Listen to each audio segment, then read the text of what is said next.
इस तरह के जो स्ट्रक्चर्स हैं एक सेंचुरी में एक ही बनते हैं। The Chenab bridge, Udhampur Srinagar Baramulla rail link project. अच्छा, ये 300 किलोमीटर का पार्ट में 110 किलोमीटर का एक चंक में चेनाब ब्रिज एक पार्ट था, मतलब ये पूरा प्रोजेक्ट तो बहुत ही बड़ा है। बहुत बड़ा। अच्छा, 30,000 करोड़ का प्रोजेक्ट है। We are closer to the enemy's border. इतना भयंकर कुछ बना रहे हैं सर। भैया उसकी आंख भी हो सकती है, देख सकता है कि भाई ये तो इतना प्रोग्रेस कर रहे हैं। एफिल टावर की हाइट 324 मीटर्स है और चेनाब ब्रिज की हाइट है 359 मीटर्स। Himalayan region. इंडिया का सबसे आइकॉनिक ब्रिज बना रहे हैं, इंडिया के सबसे सीवियर अर्थक्वेक जोन। वहां से मैंने पहली झलक देखी उस ब्रिज की, उसकी साइट को देखा। अच्छा, तो दूर से देखकर मुझे लगा कि इसमें ब्रिज बनेगा कैसे। This bridge has been design to sustain wind speed of 266 kilometre per hour. Two Biparjoys together, two Biparjoy together. चारों खाने चित कर दिया है हमने किसी भी तरह के अटैक। तो खच्चर में बैठ के वो साइड पे गए थे। कितने kilometre? 26 kilometre. So I can call it that this was a JK super achievers moment. Hindustan की जनता, भारत की जनता, इस देश की जनता, आप लोग हजारों सड़कों पे चलते होंगे, हजारों पुल पे चलते होंगे, हजारों ट्रेन में घूमते होंगे। आपने देश का हर तरह का इंफ्रास्ट्रक्चर यूज किया हुआ। 140 करोड़ की हमारी जनता है, एक से एक लोग हैं, एक से एक इंफ्रास्ट्रक्चर है। पर आज जो व्यक्ति हमारे साथ इस स्टूडियो में है, इनका नाम है मिस्टर अनुराग सचान। जितने स्पेशल ये खुद हैं, उससे बहुत ज्यादा बड़े बड़े स्पेशल इन्होंने काम किए हैं। एक से एक काम किए हैं, लाजवाब काम किए हैं, अनबिलीवेबल काम किए हैं। उन कई कामों में से एक काम जिसके बारे में आज मैं सर से बात करूंगा, उस काम का नाम है द चेनाब ब्रिज। अभी आपने अगर ये पॉडकास्ट देखा है तो फटाफट फोटो देख के आइए गूगल पे जाके कि चेनाब ब्रिज है क्या, दिखता कैसे, इतना बड़ा मार्वल है क्यों। सर बहुत बहुत स्वागत है आपका जेके पॉडकास्ट में। Thank you very much. Chenab bridge के बारे में सर अगर आपसे पूछूं, पहली बार आपने कब सुना कि ऐसा कोई प्रोजेक्ट कंसीव होने वाला है? एक्चुअली मैं बेसिकली बॉम्बे एरिया में ज्यादा काम किया है, वेस्टर्न रेलवे में। और ये चेनाब ब्रिज जो है नॉर्दर्न रेलवे में आता है, जो कि अपने नॉर्दर्न पार्ट में जम्मू एंड कश्मीर में आता है। करेक्ट। तो इसके बारे में सुना तो था as a civil engineer. I was मतलब एक बड़ी अंदर से एक इच्छा होती है कि इट्स अ ब्रिज जो वर्ल्ड का टॉलेस्ट ब्रिज होने वाला है। तो उसके बारे में मालूम तो था, बट जब नॉर्दर्न रेलवे में आया और मेरी पोस्टिंग हुई रेल भवन में, जो मिनिस्ट्री ऑफ रेलवे का जो सेंट्रल दिल्ली में, या ministry of railway head office में, रायसीना भवन में उनका ऑफिस है, रेल भवन। जी सर। वहां मेरी पोस्टिंग हुई। तो वहां पे एग्जीक्यूटिव डायरेक्टर था और कुछ स्टेशन डेवलपमेंट के काम देख रहा था। तो उसमें एक बार किसी ने मुझे बोला कि will you like to do USBRL project. तो जैसे ही USBRL project is Udhampur Srinagar Baramulla rail link project. तो इसके बारे में मैं थोड़ा सा बताऊं आपको। जी कि उधमपुर तो पता है कि इट इज जम्मू में एक स्टेशन है। जी सर। जहां आर्मी का बहुत बड़ा सेटअप है। करेक्ट। और बारामूला जो है बिल्कुल पाकिस्तान बॉर्डर में है। करेक्ट। और ये जो टोटल डिस्टेंस है it is about 300 kilometres. Lovely. तो ये जो पूरा प्रोजेक्ट था ये कभी कंसीव हुआ था 90s में। और इसके 3 पार्ट थे बेसिकली। एक तो उधमपुर से कटरा जहां माता वैष्णो देवी का मंदिर है, वो वाला पोर्शन। और उसके बाद आखिरी वाला था बारामूला से श्रीनगर तक। वो बिल्कुल प्लेन एरिया है क्योंकि आप वैली में पहुंच जाते हैं, it's a plain area, come challenge. तो उसमें कोई बहुत मुश्किल नहीं था। तो ये दोनों कंप्लीट हो गए थे। उधमपुर वाला हो गया था और बारामूला वाला हो गया था। बारामूला वाला हो गया था। बीच का पोर्शन था 110 किलोमीटर का, जो कि it was the biggest challenge, जिसमें कि Chenab bridge is one of the part of it. 110 kilometre. अच्छा, ये 300 किलोमीटर का पार्ट में 110 किलोमीटर का एक चंक में चेनाब ब्रिज एक पार्ट था, मतलब ये पूरा प्रोजेक्ट तो बहुत ही बड़ा है। बहुत बड़ा। अच्छा। 30,000 करोड़ का प्रोजेक्ट है, कटरा से लेके और जो वहां तक है बारामूला तक। जी। तो वहां तक 30,000 करोड़ का प्रोजेक्ट है, बहुत बड़ा प्रोजेक्ट है। करेक्ट। बड़ा तो क्या है, मतलब इसमें डिफिकल्टीज बहुत हैं। करेक्ट। अच्छा, एक चीज मैं यहाँ आपको बताना चाहूंगा इस प्रोजेक्ट के बारे में। जी सर। पहले तो मैं आई विल टेल यू कि मेरी पोस्टिंग कैसी हुई। जी जी सर। तो मैं आपको बता रहा था कि मैं रेल भवन में पोस्टेड था। जी सर। एग्जीक्यूटिव डायरेक्टर था, स्टेशन डेवलपमेंट देखा करता था। जी। उसमें मिनिस्टर सेल से एक बार मुझे एक हिंट मिला कि क्या आप उधमपुर श्रीनगर बारामूला रेलिंग प्रोजेक्ट करना चाहेंगे यूएसबीआरएल के लिए। यस। तो मैंने सोचा कि एज ए सिविल इंजीनियर अगर मैं इस प्रोजेक्ट को करता हूं तो this is like a life time opportunity and I can not, जैसे कहते हैं ना कि एक बार अगर तकदीर आपके दरवाजे पर एक बार नॉक करती है, आपने उसको अगर मिस कर दिया तो you will not get it. Correct. So I said done, I will do it.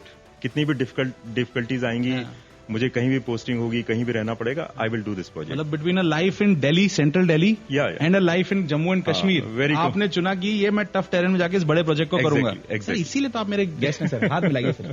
Sir ऐसे ही लोगों को मैं अपने उस पर बुलाना चाहता हूँ सर, बताइए सर। तो मेरी पोस्टिंग हो गई, I became chief administrative officer Udhampur Srinagar Baramulla rail link project. ऐसा सिर्फ बोल देने से कि इसकी ब्रिज की हाइट 359 मीटर्स है, आपको शायद उतना अपील नहीं लगता sir. I will tell you, do you know Qutub Minar की हाइट कितनी है? कुतुब मीनार जो हमारे बहुत पास है सर, मुझसे नंबर तो पूछेगा सर, थोड़ा मेरी भी जनता है। सॉरी कुतुब मीनार की हाइट है 73 मीटर्स। 73 मीटर्स, हाँ। सॉरी बस मैं ऐसे बोल रहा हूँ, सॉरी सर। मतलब चेनाब ब्रिज की हाइट जो है कुतुब मीनार से 4 टाइम से भी ज्यादा है। नाउ यू कैन कोरिलेट की कुतुब मीनार की हाइट और चेनाब ब्रिज की हाइट। और कुतुब मीनार बना तो धरती पे कह रहा हूँ, प्लेन्स में बना हुआ है। प्लेन में बना हुआ है, दिल्ली के बीच में बना हुआ है जी। दूसरा एक और कंपैरिजन आपको बताना चाहूंगा, एफिल टावर के बारे में तो आपने डेफिनेटली सुना होगा। एक दिन सर इच्छा भी रखता हूँ शादी के बाद वहां जाने की। बिल्कुल आप जाइएगा, it's a place for new married couple. जी सर। सो आपको आई डोंट नो, अगेन आप पूछेंगे, आप सोचेंगे कि मैं आपसे क्वेश्चन पूछ रहा हूँ, हाइट पता है आपकी? उसकी हाइट एफिल टावर की? सर मैं गैस कर रहा हूँ कि हमारा चनाब उससे भी ऊपर ही होगा। ये तो होगा सर, सही कह रहा हूँ? सो यानी मैं बताता हूँ आपको कि एफिल टावर की हाइट 324 मीटर्स है। 324 मीटर जी सर। और चेनाब ब्रिज की हाइट है 359 मीटर्स। इसका मतलब ये हुआ कि चेनाब ब्रिज की टोटल हाइट एफिल टावर से 35 मीटर ज्यादा है। So now you can connect की what is the importance of Chenab bridge. जो भी कपल हनीमून के लिए पेरिस जा रहे थे, आपने अब पता है कहाँ जाना है। एग्जैक्टली कहाँ जाना है, कहाँ अपने ज्यादा अच्छी हाइट देखनी तो कहाँ जाना है। Thank you sir. जी सर। और एफिल टावर जो है 19वीं सेंचुरी में बना था, 1889 में जी। और ये जो चेनाब ब्रिज है वो अब इस सेंचुरी में बन रहा है। तो मैं ये बोलना चाहता हूँ कि इस तरह के जो स्ट्रक्चर्स हैं एक सेंचुरी में एक ही बनते हैं। सर वो दिन जब आपको पता पड़ा कि अब आप चेनाब ब्रिज के लिए आपको हिंट मिल रही है सर, तब आपके दिमाग में चेनाब ब्रिज को लेके क्या इमेज थी? क्या कोई डर था कि ये इतना आइकॉनिक प्रोजेक्ट है, इतना डिफिकल्ट प्रोजेक्ट है, ये हिंदुस्तान में तो पहले नहीं हुआ है? बिल्कुल। दुनिया में शायद हुए होंगे थोड़े बहुत, लेकिन हिंदुस्तान में तो पहले नहीं हुआ है। तो जब आप इसके बारे में सोच रहे थे तो आपके जहन में क्या चल रहा था? आप क्या सोच रहे थे कि कहाँ जा रहा हूं मैं? देखिए बड़ा इंटरेस्टिंग है, मैं कभी भूल भी नहीं सकता, बिकॉज दिस इज लाइक एक माइलस्टोन होता है आपकी जिंदगी में जी। तो rail head, as you know कि Katra is the rail head. Delhi से डायरेक्ट ट्रेन कटरा तक जाती है जी। कटरा उतरा, वहां पे हमारा स्टाफ लेने आया था एक गाड़ी। उन्होंने बताया कि साहब गाड़ियां यहाँ पे बड़ी स्टर्डी टाइप की गाड़ियां लगती हैं, बिकॉज डिस्टेंस तो उसका शायद 35 या 40 किलोमीटर है फ्रॉम कटरा। अच्छा। बट वो जो रोड है वो सारा हिमालय तो वैसे भी बड़ा fragile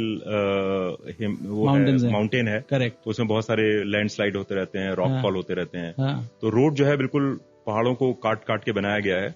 so it is very dangerous. सो मैं जब गया तो वो गाड़ी से एक साइड तक जाना था, करीब 40 किलोमीटर का रास्ता था जी।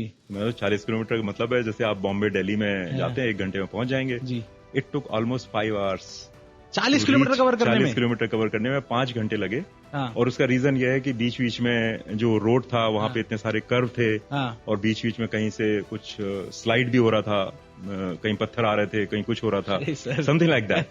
So in fact it was a really challenge. और जब साइड पे पहुंचा तो रियली मतलब साइड पहुंचने से पहले करीब 20 किलोमीटर दूर पहाड़ के ऊपर एक कर्व था, वहां से मैंने पहली झलक देखी उस ब्रिज की, उसकी साइड को देखा। अच्छा। तो दूर से देखकर मुझे लगा कि इसमें ब्रिज बनेगा कैसे। It was like 1 kilometre wide, ऐसा एक वी शेप का बहुत बड़ा गॉर्ज था। वैली। हाँ, इट वाज अ वैली। अच्छा। गॉर्ज हम लोग टेक्निकल टर्म में गॉर्ज बोलते हैं, but you can call it valley. So एक तरफ एक गांव का नाम था कौड़ी और दूसरी तरफ था बक्कल जी। तो 2 गांव थे चेनाब के दोनों एंड पे, और बीच का डिस्टेंस था करीब 1.5 किलोमीटर रफली। बट कौड़ी से बक्कल अगर आपको जाना हो तो वही 4 घंटे लगते थे, बिकॉज आपको पूरा घूम के पूरा बहुत लंबा चौड़ा रास्ता था, उससे जाना पड़ता था। तो पहली झलक जो चेनाब ब्रिज की देखी थी मैंने 20 किलोमीटर दूर से उसको देखा था। और जब वो काम दिया गया था उस साइट पे आप पहुंच ही नहीं सकते थे। It was not possible to reach at the site. जहां पे ये बनना था बिल्कुल पहुंचना ही इम्पॉसिबल था। अनअप्रोचेबल। तो जो आप एक रोड की बात कर रहे हैं कौड़ी और बक्कल, ये 2 गांव थे, इनके लोगों को मेन रोड तक आने में पैदल आना पड़ता था, 25-30 किलोमीटर। तो मतलब इसमें होता था कि अगर कोई बंदा बीमार हो गया उस गांव में, तो उसको वो चारपाई के ऊपर लेके और उतरते थे, और मोस्टली ये होता था कि वो हॉस्पिटल पहुंच नहीं पाता था। सर, हम इसे इंजीनियरिंग मार्वल कह रहे हैं, मैं इसे इंजीनियरिंग मार्वल मानता हूँ। इस इंजीनियरिंग मार्वल को पूरा करने के लिए कुछ मार्वल और भी हुए। उसमें से एक है सर, मैंने देखा कि 26 किलोमीटर की रोड बना दी। सर, हमने शायद वर्ल्ड की टॉलेस्ट क्रेन रखी है वहां पे। मैं सर वो वीडियो देख रहा था, उसमें केबल का काम इतना, मेरा सर चकरा गया सर। कितना केबल का काम, हमने क्रेन भी रख दी उसके ऊपर। सर, इस बारे में कुछ बताइए सर। इसमें जब कॉन्ट्रैक्ट दे दिया गया था इस ब्रिज का बनाने का, तो पहली बार जो इंजीनियर गए थे वो एक इंजीनियर था हमारे पास, जिन्होंने बताया, मिस्टर गुप्ता जी। हमने उनसे पूछा कि जब ये रोड नहीं थी 26 किलोमीटर की, आप पहुंचे कैसे थे वहां पे? हाँ। तो उन्होंने बताया कि वो एक खच्चर में बैठ के गए थे। Can you imagine? Chenab bridge इस ब्रिज में, क्योंकि कोई रास्ता नहीं था, घना जंगल था, कुछ भी नहीं था, तो they had to hire a खच्चर। तो खच्चर में बैठ के वो साइड पे गए थे। कितने किलोमीटर? 26 किलोमीटर। एक खच्चर में बैठ के? यस। क्या बात है सर। तो ये ब्रिज बनाने में बहुत सारे काम करने थे उसके पहले, तभी तो ये ब्रिज बन पाता। सामान पहुंचाने, एक तो ये था कि 26 किलोमीटर कोई रोड ही नहीं थी, वहां तक पहुंचना था। तो सबसे पहले तो 26 किलोमीटर की रोड बनाई गई। उस रोड में एक टनल भी है। अच्छा, एक टनल बनाई गई? यस। एक करीब 100 मीटर लंबी एक टनल है, क्योंकि हिल से पास हो रही थी, तो वहां पे टनल है, कुछ ब्रिजेस भी हैं, बहुत सारे पहाड़ काटे गए उसको, तब जाके ये रोड बनी। तो एक तो ये रोड का बनना था। दूसरा ये था कि 30,000 टन का फैब्रिकेशन होना था, और उसको लॉन्चिंग करना था। लॉन्च कहते हैं कि जब आपने एक तो वर्कशॉप में फैब्रिकेशन किया और उसको वहां से उठा जाके लॉन्च करना है, लगाना। और इतनी बड़ी वैली है, करीब 350 मीटर डीप वैली है, कैसे लगाएंगे? तो वहां पर एक केबल क्रेन लगाई गई, एक कौड़ी एंड और बक्कल एंड, दोनों एंड में टावर बनाए गए स्टील के, और उसके ऊपर केबल लगाई गई। And this was the longest cable crane of the world. In the world? It is about 1.1 kilometer long. World. और उसकी कैपेसिटी थी कि वो क्रेन जो है करीब 40 टन का लोड लेके, मतलब शोर से उठाएगी 40 टन का लोड ले जाके, और फिर उसको वहां पे जहां भी असेंबल करना है, उसमें स्टील के पियर भी थे, आर्च के मेंबर्स थे, उनको प्लेस करती थी। So that was also one of the challenge. और तीसरा था, टोटल फैब्रिकेशन होना था 30,000 metric ton, and that too a very very precise kind of fabrication, जो कि -20 डिग्री सेंटीग्रेड में भी उसको स्टैंड करना था। तो वहां पे बहुत बड़ी बड़ी स्टील की वर्कशॉप, जो कि मतलब शहरों में होती हैं, और उसमें एक समय में हम लोगों ने जब उसकी प्रोग्रेस शुरू करी तो 1200 टन का फैब्रिकेशन एक महीने में होता था। सो दैट काइंड ऑफ, हाँ, इतनी बड़ी वर्कशॉप थी वो। और उसमें बड़ी लेटेस्ट मशीनें थी, CNC मशीन बोलते हैं, जिसमें कि टेक्ला मॉडल से फीड कर देते हैं डिजाइन को, और वो ऑटोमेटिकली उसका कटिंग से वो कट करती है। सो इस तरह की वहां मशीन लगी हुई थी उस वर्कशॉप में। अनदर थिंग इज, जो जब हम लोग वहां बैठते थे, जब काम शुरू हो गया, बहुत दिन रुकते थे, तो लोगों ने बताया कि वो कौड़ी और बक्कल जो 2 गांव थे, जम्मू में गांव हैं 2, तो उनमें लड़कों की शादियां नहीं होती। हाँ सर, ये आपने मुझे बताया था, ये मुझे बड़ी अच्छी कहानी लगती है सर, इसके बारे में बताएं। तो आई थिंक ये है कि चेनाब ब्रिज तो एक खैर रेलवे का एक ब्रिज है, जो कि एक रेलवे लाइन को कनेक्टिविटी देगा। वो तो एक ओवरऑल इसका ऑब्जेक्टिव है। हम नॉर्मल देखें तो वो सिर्फ एक ब्रिज है, लेकिन अगर कोई समझना चाहे कि वो उसकी इंपॉर्टेंस क्या है, बिल्कुल, उसने क्या किया है, तो उसमें एक कहानी ये भी है कि आप लड़कों की शादी दूसरे गांव में हो पा रही है। क्या बात है सर। जो पहले लोग लड़कों की शादियां नहीं करते थे, क्योंकि वहां पे कहते थे वो लड़की जाएगी कैसे, उसको रेलवे ने बड़े बड़े काम किए सर, ये तो सबसे आइकॉनिक काम हो गया सर। क्या बात है सर। बिल्कुल जी सर। तो एक और चीज मैं बताना चाहूंगा इसमें, इस ब्रिज के बारे में बड़ी खास बात है। लोग कहेंगे कि 2004 में कॉन्ट्रैक्ट मिल गया था और 2023 में कंप्लीट हो रहा है, समय कैसे लग गया? इतना समय कैसे लग गया? तो इसमें क्या एक चीज बताऊंगा आपको कि पूरे वर्ल्ड में अगर आप देखें तो जो माउंटेन रेंज है famous, one is Andes in South America, correct, Alps in Europe, and Himalaya in our Indian continent, Asia में है। correct। इस ब्रिज को बनाने के लिए एक सबसे बड़ा चैलेंज था कि पूरे इंडिया को बांटा गया है डिफरेंट जोन में, earthquake zones में। हाँ। तो ये जोन 5 होता है जो सबसे ज्यादा सीवियर होता है। It is in the Himalayan region. India का सबसे आइकॉनिक ब्रिज बना रहे हैं, इंडिया के सबसे सीवियर अर्थक्वेक जोन। मुझे ये बताइए, साइसेमिक बोलते हैं कि सेसेमिक बोलते हैं? हम लोग तो सिस्मिक बोलते हैं, कुछ भी बोल लीजिए। हाँ सर, मेरे 2-4 दोस्त हैं बाहर के पढ़ के आ गए, साइस्मिक बाहर वाले बोलते हैं, बट इंडिया में हम लोग तो सिस्मिक ही बोलते हैं। यस, सिस्मिक एक्टिविटीज, यानी कि वो एक्टिविटीज जिनमें अर्थक्वेक का मामला दखल अंदाजी रहती है, बिल्कुल। एक बड़े प्रोजेक्ट के साथ। बिल्कुल सर सिस्मिक एक्टिविटीज की अगर बात करें, वहां पे जो पत्थर थे, जैसे मैं एक फैक्ट पढ़ रहा था सर कि वो जो पिलर्स बनाए गए उनमें से जो सबसे बड़ा पिलर है उसकी फाउंडेशन एक फुटबॉल ग्राउंड के बराबर की है। वो फाउंडेशन बनाना, वो पत्थर काटना, वो अर्थक्वेक से बचाना, सर इसके लिए क्या क्या गया इसके अंदर सर?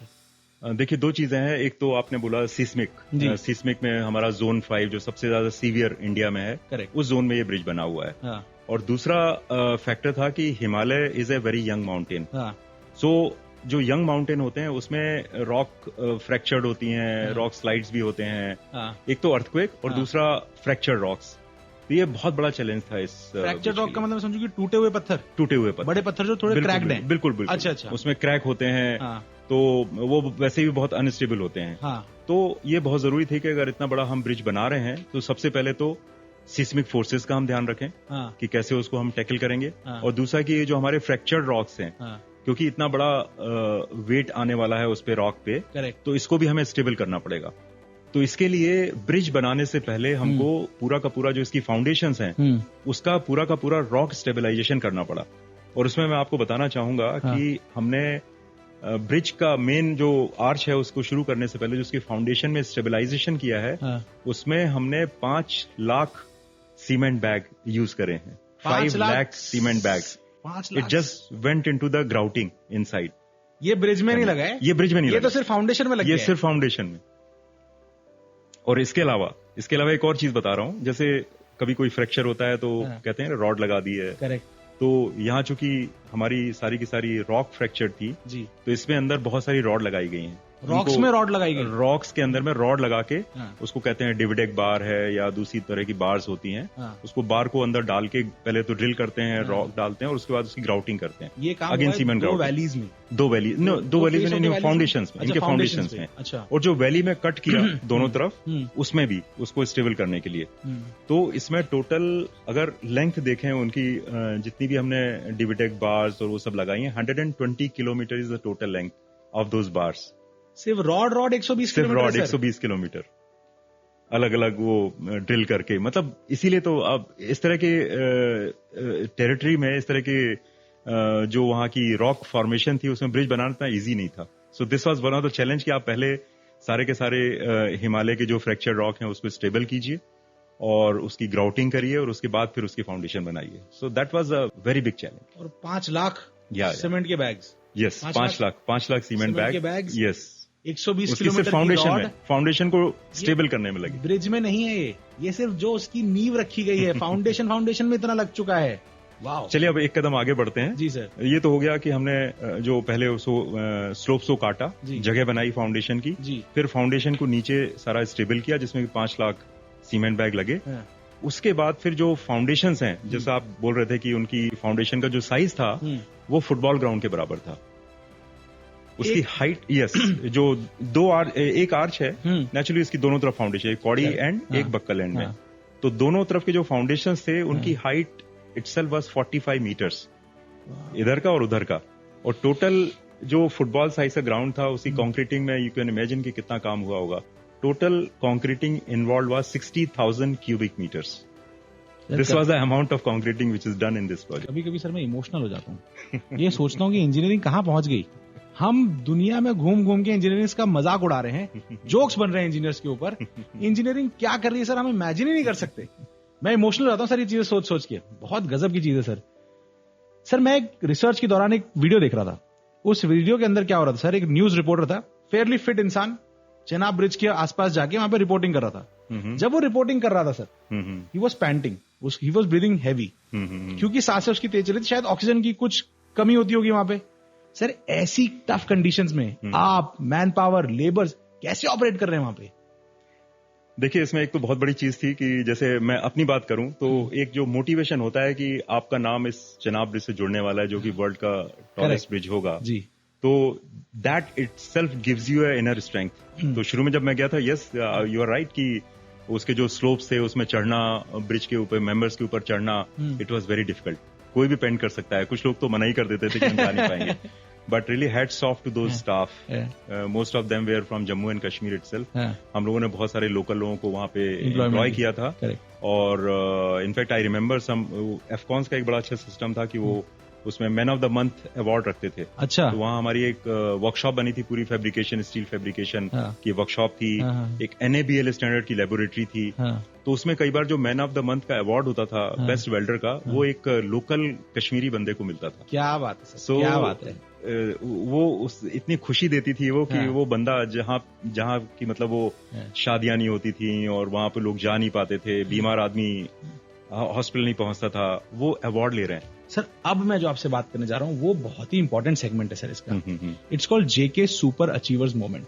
ये सर आप जैसे लोगों की जिंदगी में ही आता है, हमारी लाइफ में तो आता ही नहीं है. सर आपकी लाइफ में अगर मैं एक ऐसा दिन पूछूं, वो दिन जिस दिन आप लोगों ने कोई एक बहुत बड़ा चैलेंज ओवरकम किया और शायद उस शाम को you guys were really emotional, थोड़े आप लोग ऐसे हो गए कि यार ये काम मतलब अद्भुत कर दिया हम लोगों ने. है सर ऐसा कुछ? And we celebrated also. Yes. अच्छा सर अभी उसकी डिटेल्स में तो नहीं जा सकते हैं. I will tell you about JK super achievers moment. तो जैसा कि हिमालय में हमको पहले स्टेबलाइजेशन करना था, फाउंडेशंस बनानी थी बहुत बड़ी बड़ी, 60,000 किलोमीटर कंक्रीटिंग कर लिया. बट इसका जो मेन चैलेंज था आर्च, जो कि 30,000 टन 30,000 टन टोटल वेट था उस आर्च का. और बहुत ही प्रिसाइज वेल्डिंग और प्रिसाइज टाइप का स्टील उसमें यूज हो रहा था. करेक्ट. और आर्च में जो सबसे ज्यादा क्रिटिकल चीज होती है वो होती है उसका फर्स्ट सेगमेंट. सबसे जब आर्च शुरू होता है कि आपने फाउंडेशन कंक्रीट की बना दी, उसके बाद उसका बेस बना दिया और उसके ऊपर आर्च का शुरू करना है. अच्छा. तब तक बिल्कुल हमें आइडिया नहीं था. एफकॉन्स ने भी जितना काम किया था पहले उनको भी नहीं पता था. हमारे पास एक्सपर्ट्स थे, वो बताया करते थे, उसके हिसाब से हम लोग काम कर रहे थे. तो पहला जो आर्च का सेगमेंट जब हमने लगाया, that I can say it was a very thrilling moment for us. Very thrilling moment for us. कुछ उस दिन को अगर आप डिस्क्राइब करें जब आपने लगा दिया वो पहला दिन, तो कैसा था सर वो दिन? उस दिन आई रिमेम्बर कि बहुत सारे हमारे मीडिया के साथी भी वहां थे और बहुत सारे लोग थे, एफकॉन्स के थे, नॉर्दर्न रेलवे के थे, कोंकण रेलवे के, बहुत सारे लोग थे वहां पे. करीब करीब मतलब आई शुड से कि एक मेला था वहां पे. एंड सबके दिल की धड़कनें बढ़ी हुई थी कि वो हम पहला आर्च जो एक बड़ी क्रेन, एक एंकर क्रेन थी, उससे एक 20 टन का लोड लेके एक आर्च का जो सेगमेंट लेके एक वहां पे आया और उसको किस तरह से लगाया गया. वहां पे हमारे सारा जो टेक्निकल स्टाफ था वहां पे बैठे हुए थे, नट बोल्ट और स्पैनर लेके उन्होंने लगाया. That was a really very challenging and very thrilling moment and emotional too. And very emotional. So I can call it that this was a JK Super Achievers moment. Sir मैं तो जितना इसके बारे में सुनता जाता हूँ ना, उतना मेरे कान खड़े होते जाते हैं, उतना मैं अचंभित होता जाता हूँ कि ये क्या बनता जा रहा है. जितना आपने सब कुछ बताया हुआ है सर. सर इतनी बड़ी चीज को और हम जितना मुझे पता है we are closer to the enemy's border. It's almost completed. No, the closer to the enemy's border. Yeah, we are close. Baramulla is Pakistan border. We are so close, almost. Sir. We are so close. Yes. And we are creating something so magnificent over there. इतना भयंकर कुछ बना रहे हैं sir. Sir इस challenge को कैसे हम ओवरकम कर रहे हैं कि भैया उसकी आंख भी हो सकती है, देख सकता है कि भाई ये तो इतना प्रोग्रेस कर रहे हैं. तो उसके खिलाफ, वो एक्टिविटीज के खिलाफ जो भी हमारे खिलाफ गलत हो सकता है, उसके लिए हमने क्या स्टेप्स लिए हुए हैं सर? या चेनाब ब्रिज, जैसा कि it is connecting Jammu and Kashmir, and naturally Jammu and Kashmir is very close to northern Pakistan border. Correct. तो ये बहुत जरूरी था कि जब हम इस ब्रिज को डिजाइन करें तो इसको इस तरह से डिजाइन करें कि अगर इसमें कभी आसपास गलती से भी या कैसे भी कोई ब्लास्ट हो जाए तो इसको भी ये टेक केयर कर ले, उसको सस्टेन कर ले. तो इसका डिजाइन हम लोगों ने DRDO जो है, डिफेंस रिसर्च डेवलपमेंट ऑर्गेनाइजेशन, तो DRDO को हम लोगों ने कंसल्टेंसी दी थी. और इस ब्रिज को इस तरह से डिजाइन किया गया कि अगर 100 kg TNT का एक्सप्लोजन अगर इसके आसपास भी हो जाता है तो भी ये ब्रिज सेफ रहेगा. और एक चीज और मैं इसमें ऐड करना चाहूंगा कि एक तो 100 kg का ब्लास्ट लोड ये ब्रिज ले सकता है. That is number 1. नंबर 2, इस ब्रिज को इस तरह से डिजाइन किया गया है कि अगर इसका बहुत सारे मेंबर्स हैं, थाउजेंड्स ऑफ मेंबर्स, बहुत ट्रसेस हैं उसमें, स्टील के मेंबर्स हैं. करेक्ट. अगर इसमें एक मेंबर अगर डैमेज हो जाता है किसी वजह से, कोई ब्लास्ट हुआ है, कुछ हो गया, समझ लो कि एक मेंबर टूट गया उसका, तब भी ये ब्रिज में 30 किलोमीटर पर आवर की स्पीड से गाड़ी चलती रहेगी. ये ब्रिज डिजाइन किया गया है 100 किलोमीटर पर आवर की स्पीड से गाड़ी चलाने के लिए. इसके ऊपर से गाड़ी जाएगी 100 kmph पर. बट अगर कोई एक मेंबर अगर इसका किसी वजह से टूट गया, सर मैं जो समझ रहा हूँ वो ये पिलर्स की बात हो रही है? नहीं, आर्चेज, जो आर्च में बहुत सारे मेंबर होते अच्छा, हैं। आर्च में अलग अलग member arch is made up of so many segments. Correct. तो उसमें अगर कोई डायगोनल, कोई ब्रेसिंग, कोई उसकी टूट गई तो भी ये ब्रिज चलता रहेगा 30 किलोमीटर पर आवर की स्पीड से फिर भी चलता रहेगा। ये और जो आप पिलर की बात कर रहे हैं उसमें भी ये है, डिजाइन करते समय ये रखा गया है कि अगर इसमें से एक पिलर टूट भी गया तो भी ब्रिज गिरेगा नहीं, उसको हम फिर से उस पियर को रिपेयर कर सकते हैं। ये तो हो गए सर, तो ये सारी चीजें सिक्योरिटी के लिए वहां पे रखी गई। ये तो वो हमले हो गए सर जो सामने से हो सकते हैं। यस। वो हमले जो प्रकृति से हो सकते हैं, हवा, अर्थक्वेक का तो आपने बताया। हवा के बारे में अगर मैं आपसे पूछूं सर, तो क्या हमने सेफ्टी के लिए क्या क्या लिया हुआ है? सेफ्टी, ये जो लोकेशन है चेनाब की, ये बहुत बड़ी वैली है, तो वहां पे विंड स्पीड बहुत ज्यादा है। तो wind speed was also a very big challenge to design this bridge. तो इस ब्रिज को डिजाइन किया गया है 266 किलोमीटर पर आवर स्पीड अगर विंड की आती है, और 3 सेकंड का एक गश, मतलब जैसे 266 किलोमीटर की विंड स्पीड आई। अभी जो गुजरात कोस्ट में ये बिपरजॉय आया था, इसमें मैक्सिमम स्पीड वाज 125 और 130 किलोमीटर पर आवर। अच्छा, उतनी। So now you can imagine कि this bridge has been designed to sustain wind speed of 266 kilometre per hour. Two Biparjoys together. Two Biparjoy together. So this bridge is so safe. So I am sure कि this bridge, nothing will happen to this bridge. कभी ना हो sir, भगवान अगर ऐसा काम किया है, कभी कुछ ना हो इस ब्रिज के अंदर। सर ये तो हो गया इसकी सेफ्टी के अराउंड बात। एक और चैलेंज बताऊंगा। अब जैसे जैसे आप नॉर्थ की तरफ जाते हैं हिमालय में, यू नो दैट कि वहां पे बर्फ भी गिरती है और टेम्परेचर बहुत कम हो जाता है। तो यहाँ पे इस ब्रिज को डिजाइन किया गया है to sustain at the sub temperature of -20 degree centigrade. -20 degree, क्योंकि पूरा का पूरा आर्च जो है स्टील का बना हुआ है। स्टील की क्या होती है, प्रॉपर्टी चेंज होनी शुरू होती है अगर टेम्परेचर डाउन होता है तो इसको इस तरह से डिजाइन किया गया -20 डिग्री सेंटीग्रेड में जो प्रॉपर्टी होगी स्टील की, उसके हिसाब से इसको डिजाइन किया गया है। और -20 डिग्री में कई दिनों तक अगर वो टेम्परेचर रहे तो बना रहेगा, तो भी इट विल बी सेफ। चारों खाने चित्र कर दिया है हमने किसी भी तरह के अटैक। सिस्मिक है, ब्लास्ट लोड है, टेम्परेचर है, विंड स्पीड है, तो इसके तरह से बनाया जिस भी तरीके से कुछ गलत हो सकता है, हमने सब कुछ ध्यान रखा है। बहुत ही खूबसूरत सर, बहुत। सर ये तो बात हो गई कि ब्रिज किस तरह से सेफ है। अगर अब इस बारे में बात करें कि ब्रिज क्या क्या पर्पसेस को सॉल्व कर रहा है उस एरिया में देश के लिए, तो सर इसके बारे में अगर मैं आपसे जानना चाहूँ कि किस किस तरह के पर्पसेस को सॉल्व कर रहे हैं। इसके बारे में थोड़ी सी एक पुरानी हिस्ट्री बताऊंगा कि जब श्रीनगर में एक महाराजा थे, I don't remember the name, Maharaja Ranjit Singh जो भी थे, शायद रंजीत सिंह जी थे। 1900 बिफोर इंडिपेंडेंस की बात है जी। उस टाइम में he was very ambitious king. तो उन्होंने प्लान किया था कि इसको रेलवे से कनेक्ट करेंगे, क्योंकि इंडिया में रेलवे सब जगह आ गई थी। करेक्ट। बट समहाउ कश्मीर को इसलिए कनेक्ट नहीं कर पाए थे क्योंकि Himalaya is very treacherous kind of mountain. किसी ने हिम्मत नहीं की थी।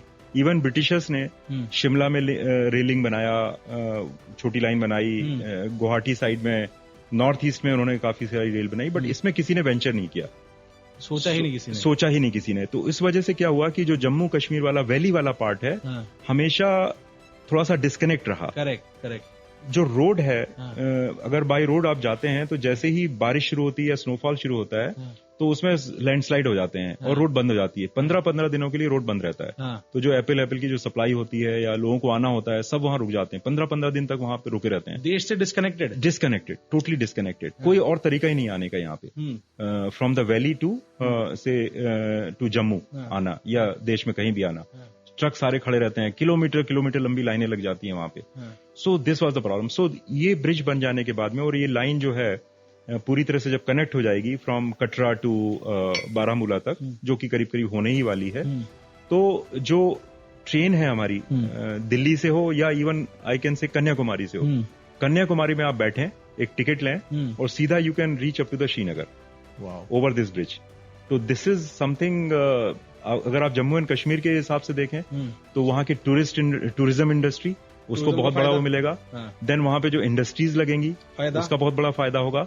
और एक जो बहुत बड़ा फायदा है, क्योंकि हमारा जो नॉर्दर्न बॉर्डर है इंडिया का, whether it is connected to China और whether it is connected to Pakistan, so हमारा जो 15-15 दिन रुका रहता था, तो कई बार वहां पे आर्मी के कन्वॉय 15-15 दिन रुके रहते थे। तो जस्ट इमेजिन कि अगर कोई अनफॉर्चुनेटली अगर कोई ऐसा ना हो कि इमरजेंसी हो जाए, विंटर्स में कोई वॉर हो जाए, अटैक ही हो जाए, तो उसमें you can not feed the supply. So now with this construction of this Chenab bridge and completion of this line, हमारी डिफेंस को बहुत बड़ा एडवांटेज मिलेगा। हम right up to Baramulla will be there, तो whether it is supply of vehicles और whether it is supply of food और fuel and everything, it can be supplied. It is meant for army. Of course आपके जो experiences हैं वो बहुत rich हैं, but sir मैं ये पूछना चाहता हूँ कि आप एक से एक लोगों से मिले होंगे सर, एक से एक एक्सपर्ट्स के साथ आपने काम किया होगा सर।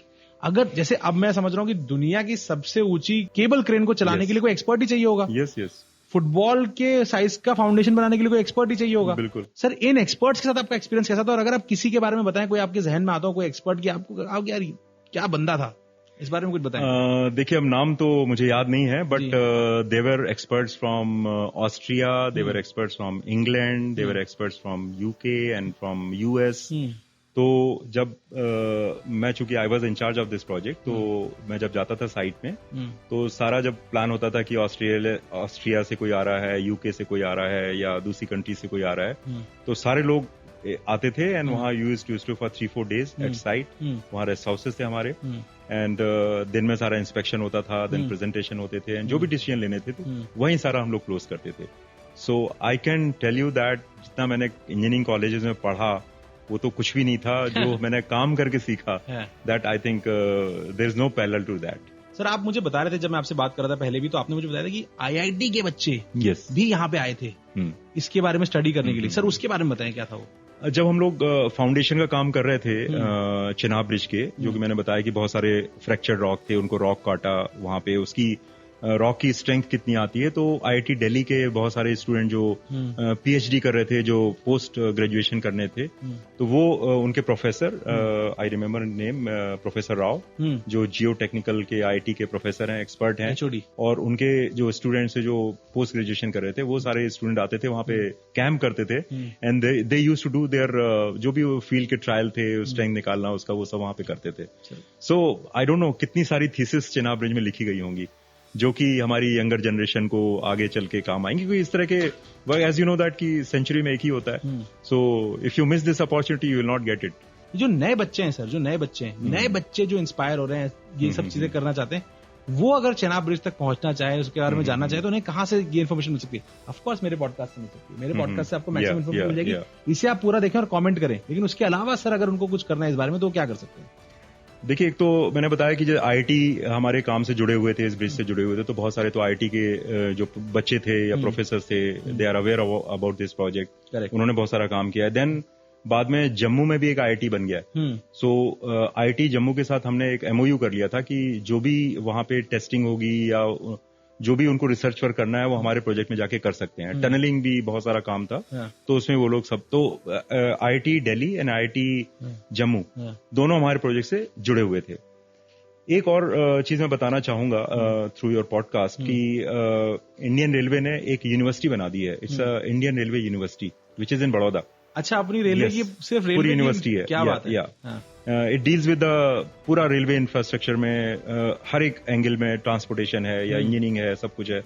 तो वहां पे तो जितने भी यंगस्टर्स हैं उनके लिए इससे गोल्डन अपॉर्चुनिटी कि आप उस यूनिवर्सिटी में अगर आप जाते हैं, उसमें पढ़ते हैं, तो you will have very bright chance कि आप इस तरह के प्रोजेक्ट से जुड़ जाएंगे, इंडियन रेलवे से जुड़ जाएंगे, and you can also, it can B a very good profession for these youngsters. Sir, जब ये पूरा प्रोजेक्ट हो रहा था, तो सर जैसा आपने बताया टफ टेरेन है, हमने हर चीज के लिए प्रिपेयर किया। क्या कोई ऐसा दिन आया जिस दिन कुछ हमारे साथ गलत हुआ, एज इन अर्थक्वेक टाइप कुछ आया हो या मौसम बहुत खराब रहा हो? उन दिनों में हम लोग क्या प्रोटोकॉल्स फॉलो करते हैं सर? क्या हम उन दिन भी काम कर रहे होते हैं? जैसे वहां पर जब लॉन्चिंग होती थी तो उसमें एक प्रोटोकॉल फॉलो किया हुआ था कि एक पर्टिकुलर स्पीड से ज्यादा अगर विंड स्पीड, क्योंकि मैंने जैसा बताया आपको कि विंड स्पीड बहुत ज्यादा होती थी वहां पे, तो वहां पे सारे इक्विपमेंट लगे हुए थे कि अगर विंड स्पीड एक पर्टिकुलर लिमिट से ज्यादा होगी तो उसमें फिर हम लोग वो जो केबल क्रेन जो थी और उसमें कोई मेंबर ले जाके ट्रांसपोर्ट नहीं करेंगे। अच्छा। तो वो सब प्रिकॉशन लिए जाते थे। और अगर तगड़ी बारिश वारिश हो उससे हमें कोई फर्क पड़ता है? बारिश से तो इतने बड़े 30,000 टन में बारिश क्या करेगी। पर हम लोग उसके लिए प्रिपेयर्ड है, बारिश we were fully prepared. Yes yes yes. Sir, मैंने ऐसा सुना है कि चिनाब ब्रिज के अंदर ना एक गोल्डन जॉइंट भी बना था, जो कि एक और जेके सुपर अचीवर मोमेंट्स की तरह हो सकता है। बिल्कुल। क्या था सर वो? नहीं, आप बिल्कुल सही कह रहे हैं कि वो चूंकि मेरे टाइम नहीं हुआ था, but really it was a JK super achiever moment. इसमें क्या था कि जो टोटल स्टील का आर्च है जो 30,000 टन का है, और उसकी टोटल अगर बेस में उसकी लेंथ देखें तो it is 467 metres, almost half a kilometre. तो आर्च को दोनों तरफ से बनाना शुरू किया। और जब बनाते बनाते जब बीच में थोड़ा सा गैप बचा, उस गैप को जो जोड़ा गया, that is a golden joint. So you can imagine कि this golden joint has completed this arch of 30,000 ton. Press में भी काफी आया था, मीडिया में भी काफी आया था। 5-6 महीने पहले हुआ है।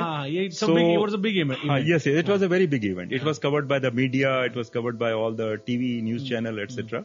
So it's a very very important. So मेरे टाइम पे नहीं हुआ था, but I can say that this is I was emotional the day I came to know, and I can say that this is a real JK Super achievers moment. क्या बात है sir. Yes, for this bridge. Sir, इतना infrastructure की दुनिया में काम करने के बाद आपको क्या लगता है कि देश हमारा इंफ्रास्ट्रक्चर में किस तरफ जा रहा है? फ्यूचर क्या दिखता है सर आपको? मैं अगर पिछले करीब 10-12 साल से, बिकॉज जब हायर पोस्ट पे आना शुरू किया, इंफ्रास्ट्रक्चर से जुड़ा हुआ हूँ, whether it was Udhampur Srinagar Baramulla rail link project और डेडिकेटेड फ्रेट कॉरिडोर, जो कि अनदर 1 लाख करोड़ का प्रोजेक्ट था और बहुत बड़ा प्रोजेक्ट था, उसमें बहुत जोड़ना था। यस, तो मैं ये कह सकता हूँ कि पिछले 10-12 सालों से और इवन मोर 14 साल कह सकते हैं कि इंफ्रास्ट्रक्चर पे बहुत ज्यादा फोकस है गवर्नमेंट का, बहुत ज्यादा फोकस है, whether it is road sector, whether it is rail sector और whether it is any other sector.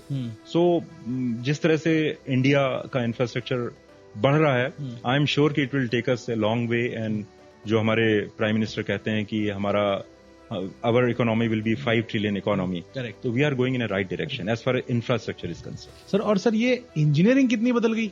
मतलब अब जब आप इंजीनियर बने थे, yes. जब आप इंजीनियर पे रिटायर हुए, उसके बीच में इंजीनियरिंग कितनी बदल गई सर? बेसिक कॉन्सेप्ट तो खैर मैं मानूं, इट्स अ ड्रास्टिक चेंज। और इनफैक्ट मैं तो ये कहता हूँ कि जो इंजीनियरिंग कॉलेज में हम लोग सीखते हैं, वो तो it is only 10%. That only give you a base कि you are engineer and you know the basics. But जो इस तरह के काम करने का मौका मिलता है और जो सीखते हैं, वो तो it is like there is no value, it is valueless. Engineering काफी बदल गई, काफी टेक्नोलॉजी आ गई, लेकिन इतने बड़े प्रोजेक्ट को करने के लिए बहुत सारे इंसानों की जरूरत होती है। कितने इंसान इस प्रोजेक्ट में थे, कितने लोग इस प्रोजेक्ट में थे, और उनके लिए, क्योंकि सर ये आपके लिए इमोशनल होगा, अगर आप उनसे कुछ कहना चाहें जिन्होंने इस प्रोजेक्ट को पूरा करने में आपको आपकी हेल्प की, साथ में काम किया, उनके बारे में अगर आप कुछ कहना चाहें सर। इस प्रोजेक्ट में करीब total cost was of Chenab bridge अगर की हम बात करें, नॉट द एंटायर प्रोजेक्ट तो 30,000 करोड़ का था, बट चिनाब ब्रिज का अगर एक सेगमेंट लें तो करीब 1,500 करोड़ का प्रोजेक्ट था। उसमें करीब एक टाइम पे जब पीक पे काम चल रहा था तो करीब 3,000 लोग साइट पे काम करते थे। 3,000 तो वर्कर्स थे। अच्छा। और करीब मेरा ख्याल है 100 to 150 इंजीनियर्स थे डिफरेंट लेवल के, इतने लोग वहां पे रहते थे। और एक चीज बड़ी इंपॉर्टेंट है जो मैं शेयर करना चाहूंगा कि उन 3,000 लोगों में ऑलमोस्ट 70% लोकल कश्मीरी लोग थे, जम्मू एंड कश्मीर के। 70%? हाँ, 30% चूंकि एक था कि वेल्डिंग बहुत सारी होनी है। Correct. और वेल्डर्स आने हैं, तो उसके लिए कहीं से आते थे एक्सपर्ट्स, बट मेनली 70% लोग वहीं के थे, लोकल लोग थे। ये बहुत अच्छा एफर्ट है बाय जेके सुपर कि इस तरह के जो हमारे देश में बहुत अच्छे काम हुए हैं, उसमें इस तरह के पॉडकास्ट बनाए हैं। आई am sure youngsters will like it. हमारे देश की जो पॉपुलेशन है, citizens, they will also like it. And इससे एक अवेयरनेस आएगी पूरे देश में, हमारे अवेयरनेस आएगी कि किस तरह के इंफ्रास्ट्रक्चर के काम हो रहे हैं और उससे क्या एडवांटेजेस होते हैं हमारे लोकल पॉपुलेशन को। तो आई एम श्योर कि इस तरह के पॉडकास्ट और बनने चाहिए। Thank you sir. और वी शुड इनको हमें बहुत ज्यादा पब्लिसिटी भी देनी चाहिए। मिलेगा सर, मिलेगा। yes, yes. अगर आप जैसे गेस्ट आते रहेंगे जिनको इतनी इन्फॉर्मेशन जरूर मिलेगा सर। yes, yes, सर एक काम है जो मैं यूजुअली गेस्ट से नहीं कहता हूं, पर आपसे जरूर कहूंगा करने को, वो है सर एक बार लाइक शेयर सब्सक्राइब कर दीजिए sir. Like share and subscribe to JK super podcast sir. या इस जो इतना अच्छा पॉडकास्ट बना है, जो वर्ल्ड का टॉलेस्ट ब्रिज है चिनाब, इसको आप लोग देखिए, लाइक करिए और सब्सक्राइब करिए। सर जब हम ये ब्रिज देखेंगे, अब हमने इतना सुन लिया, जब हम ये ब्रिज देखेंगे, जो हमारी ऑडियंस जाके इस ब्रिज को देखेगी, तो सर आइकॉनिक इंजीनियरिंग ये सब चीजें देख के तो हम पागल होंगे ही सर, लेकिन जो सबसे बड़ी बात मुझे लगती है सर इसके अंदर, वो स्पिरिट है, इंसान की जो स्पिरिट है, जिसने 2 पहाड़ के बीच में एक पुल खींच दिया, जिसने एक से कोई भी चैलेंज, कोई एक भी चीज सपोर्टिव तो थी नहीं, हर एक चीज चैलेंज ही थी, एवरीथिंग वाज एडवर्स। हर एक चैलेंज को ओवरकम करके आज हमने वहां पे ऐसा ब्रिज खड़ा कर दिया जिससे ऑलमोस्ट सब कुछ बदल जाएगा। तो सर इसके साथ मैं इस पॉडकास्ट को खत्म करना चाहूंगा।